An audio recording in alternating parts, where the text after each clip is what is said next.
Boa noite, pessoal. Tudo tranquilo? Hoje estamos aqui para falar novamente de educação física adaptada. Hoje a gente entra na nossa unidade 2. Vamos falar sobre deficiência visual. No Brasil, nós temos cerca de 6,5 milhões de deficientes visuais, sendo 6 milhões com uma visão baixa e 500 mil aproximadamente são completamente cegas. E de acordo com a OMS, cerca de 80% desses casos aí de pessoas com deficiências visuais poderiam ser evitados, ou por falta de prevenção ou por falta de tratamento mesmo, né? E aí, a deficiência visual é definida como perda total ou parcial, que foi o que a gente falou anteriormente, ou enxerga somente alguns vultozinhos ou não enxerga nada, tudo escuro. A gente tem uma classificação de deficiência total ou parcial, que enxerga somente algumas luzes, alguns vultos, certo? E tem que ser acometida como? Tem que ser acometida nos dois olhos. Por exemplo, se uma pessoa ela teve uma visão de um olho totalmente perdida e ela consegue enxergar bem de um lado, ela não apresenta uma deficiência visual, certo?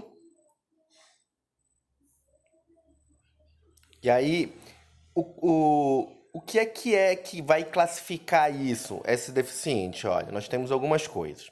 Em média, 80% das informações e estímulos são visuais. Os outros 20% ela vem de outros sentidos.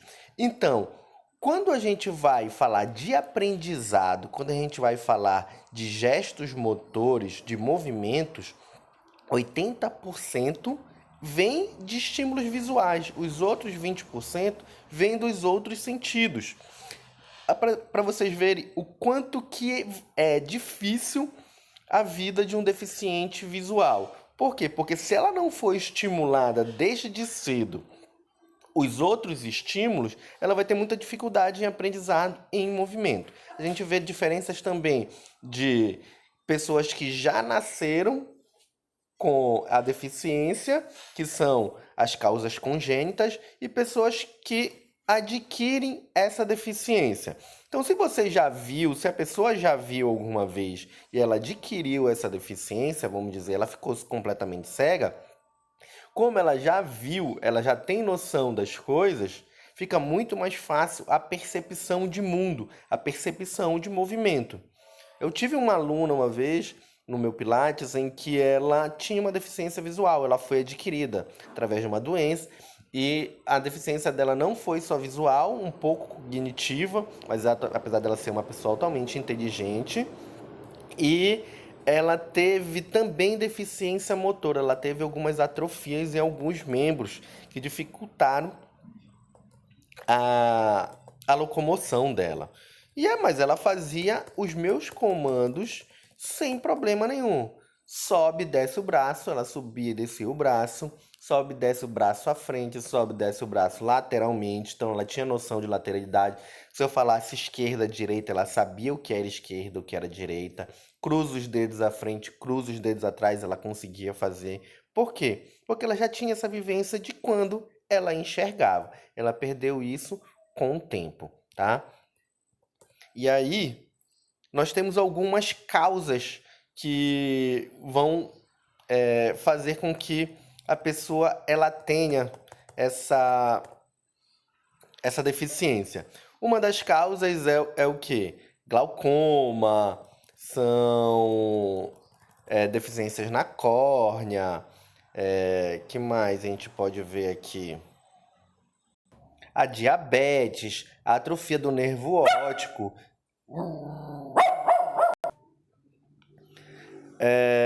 degenerações ocasionadas à idade. Isso normalmente acontece com pessoas já adultas e tem as deficiências com crianças, são glaucomas congênitos, a retinoplastia de prematuridade, toxoplasmose e assim por diante. E aqui no material de vocês mesmo, da Unip, vocês têm uma sequência, uma lista de deficiências que podem ocasionar tanto uma cegueira parcial quanto uma cegueira total, certo? Então, nós vamos falar um pouquinho de estruturas oculares para a gente entender algumas estruturas que a gente vai falar no decorrer da nossa aula, né? Então, a gente vai falar um pouquinho de anatomia do olho. Então, o olho, ele apresenta uma camada externa, uma camada média e uma camada interna. A camada externa, ela fornece o quê? Sustentação e proteção às estruturas oculares. E ela é formada pela esclera e pela córnea. A camada média, ela tem função de nutrir tanto a camada externa quanto a camada interna. E ela é formada pelo coroide, íris, pupila, corpo ciliar e humor aquoso ou humor vítreo.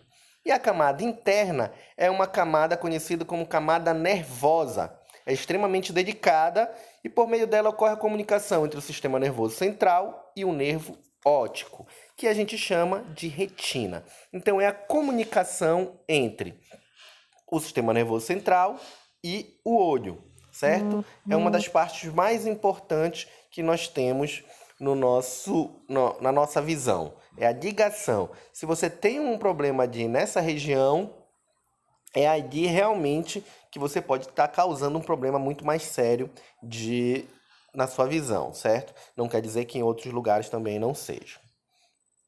Aí, nós temos também os bastonetes, que vão distinguir a luminosidade, tá? Unidade segunda, corpo ciliar, possui versos sanguíneos responsáveis. Nós temos também os cones. Os cones, eles vão estar dando a luz, aliás, a coloração aos nossos olhos, tá? É ali que a gente vai perceber o verde, vermelho e azul. E é normalmente ali, quando a gente tem uma deficiência, que a gente entra no daltonismo. E aí a gente entra em funções visuais. Primeira função visual é o quê? A acuidade visual. O que é a acuidade visual?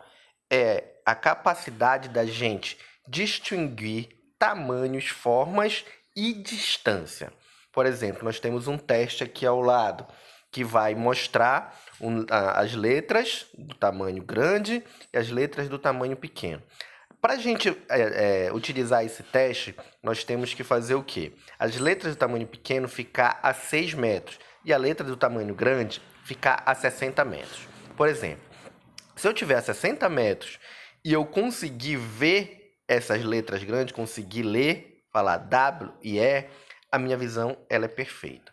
Se eu conseguir ver somente a 30 metros, a minha visão ela vai estar 50%. Por exemplo, a relação perfeita que ela diz aqui embaixo é 60, 60. Olha, bem aqui, ó. 60, 60. Eu consegui ver a letra maior a 60 metros de distância. Se eu não conseguir ver a 30 metros, a minha proporção vai ser 30, 60. Então, eu só consegui ver as duas letras grandes a partir de 30 metros. Qual é a porcentagem que então seria da minha visão? 50%. Nós temos as funções visuais, novamente, falando de campos visuais. O campo visual de uma pessoa normal, considerada normal, com uma visão normal, ele vai ter um campo de 180 graus, certo? Quando a gente olha para o lado, você tem a visão de 180 com um olho, 180 com o outro. Na visão binocular, que a gente fala que são os dois olhos, a gente tem uma visão de 120 graus para as duas frentes. Nós temos mais 30 graus para um lado e 30 graus para o outro, dando um total de 150 graus. Esses 30 graus a gente chama de visão periférica. Somente 30 graus do lado esquerdo é somente o olho esquerdo que vai ter essa visão periférica. 30 graus do lado direito, passando os 120, somente o olho direito que vai ter essa visão periférica. Funções binocular. Certo? O que seria isso? Seria a capacidade da gente olhar um objeto à frente com os dois olhos e a gente conseguir colocar ele numa mesma posição, certo? Que seria o seguinte aqui, ó. Conversão perfeita. A gente converge a nossa visão dos dois olhos para frente e a gente consegue colocar, centralizar aquele objeto que a gente quer ver.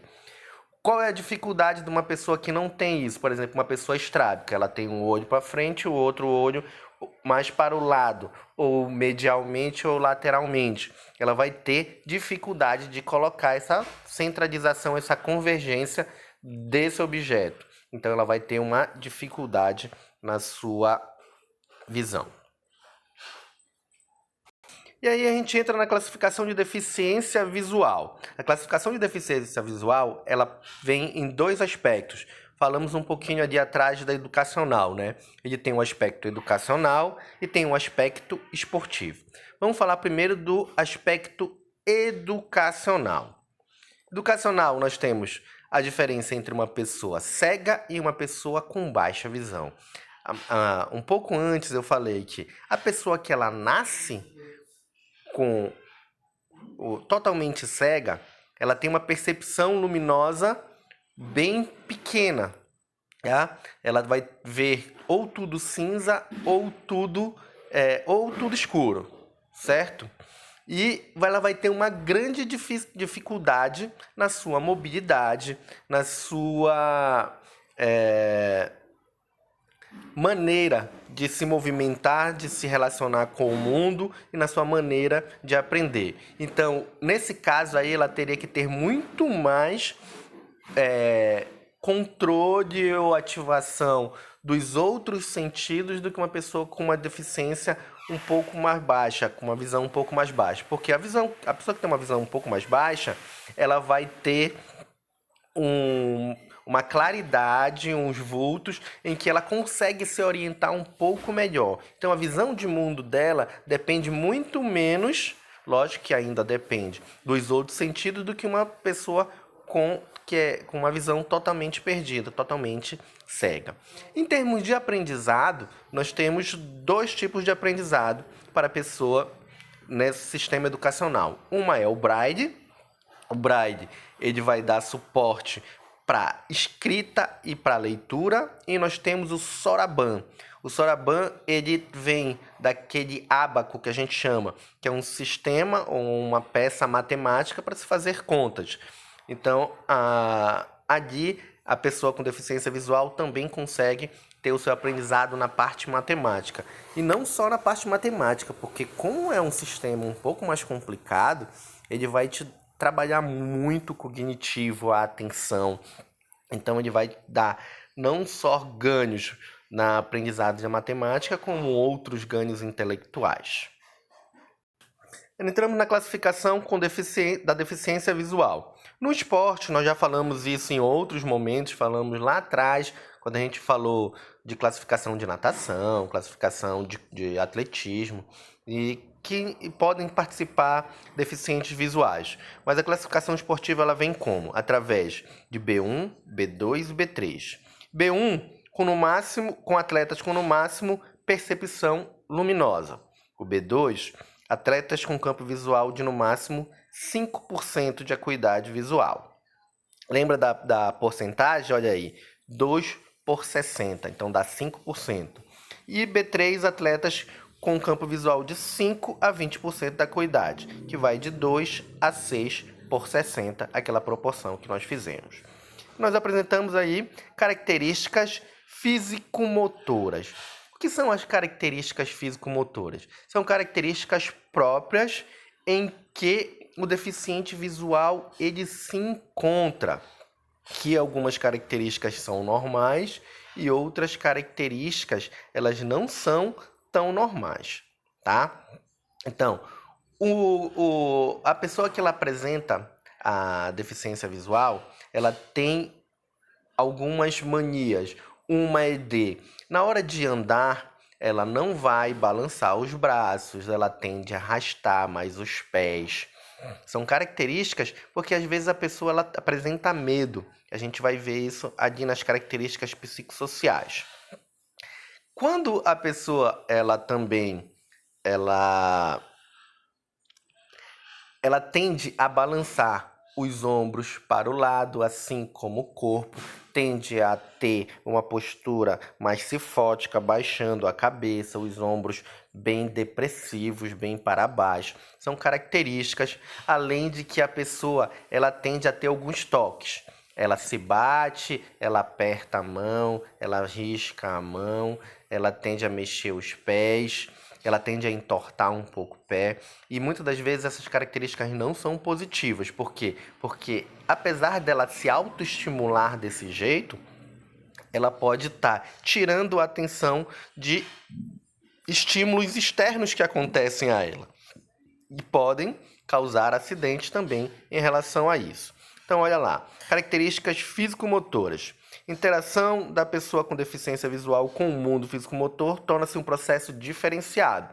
Com certeza, ela precisa muito mais dos outros sentidos do que do que uma pessoa que tem a visão normal.